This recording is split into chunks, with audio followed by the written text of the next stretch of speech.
ఉగాది పర్వదినం కుటుంబమంతా కలిసి సంతోషంగా పండుగ జరుపుకుంటున్న వేళ నారా లోకేష్ తన పూజ గదిలో తీసిన ఓ ఫోటోను సోషల్ మీడియాలో పంచుకున్నారు. అయితే ఎప్పుడూ ప్రతిపక్షాలపై బురద జల్లడమే ఎజెండాగా పెట్టుకున్న వైసీపీ సోషల్ మీడియా వింగ్ ఇందులోనూ రాద్ధాంతం వెతికింది.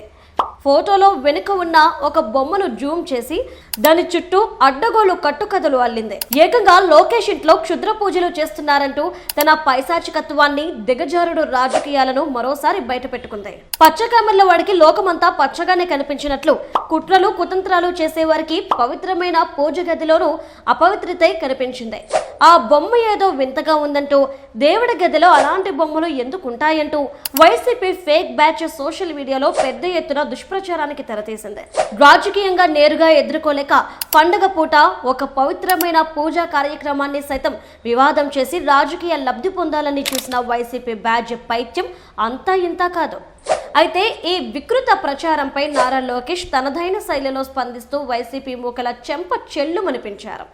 ఎక్స్ వేదికగా ఆ బొమ్మ వెనుక ఉన్న అసలు నిజాన్ని, ఓ తండ్రి ప్రేమను, పసివాడి భక్తిని ప్రపంచానికి తెలియజేశారు.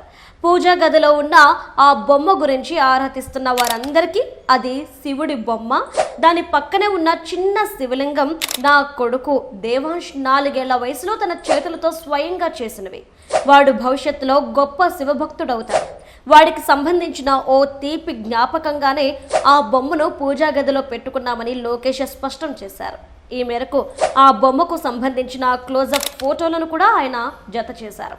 కొందరికి విశ్వాసం అంటే ఏంటో తెలుస్తుంది, ఇంకొందరికి అసలు అర్థం కాదు. కానీ ఇలాంటి స్వచ్ఛమైన భక్తికి ఎలాంటి వివరణ ఇవ్వాల్సిన అవసరం లేదు. హర హర మహాదేవ్ అంటూ స్ట్రాంగ్ కౌంటర్ ఇచ్చారు. రాజకీయాల్లో విమర్శలు, ప్రతి విమర్శలు సహజం. కానీ పండుగలు, పవిత్రమైన పూజలు, ఇంట్లోని పసిపిల్లల జ్ఞాపకాలను కూడా వక్రీకరించి పైశాచిక ఆనందం పొందాలనుకోవడం కేవలం వైసీపీకే చెల్లింది. దేవాంశ్ చేతుల్లో ప్రాణం పోసుకున్న ఆ చిన్ని శివయ్య సాక్షిగా వైసీపీ సోషల్ మీడియా చేస్తున్న కుసంస్కారపు ప్రచారం మరోసారి అడ్డంగా బుక్కయ్యి వారి పరువు వారే తీసుకునేలా చేసింది.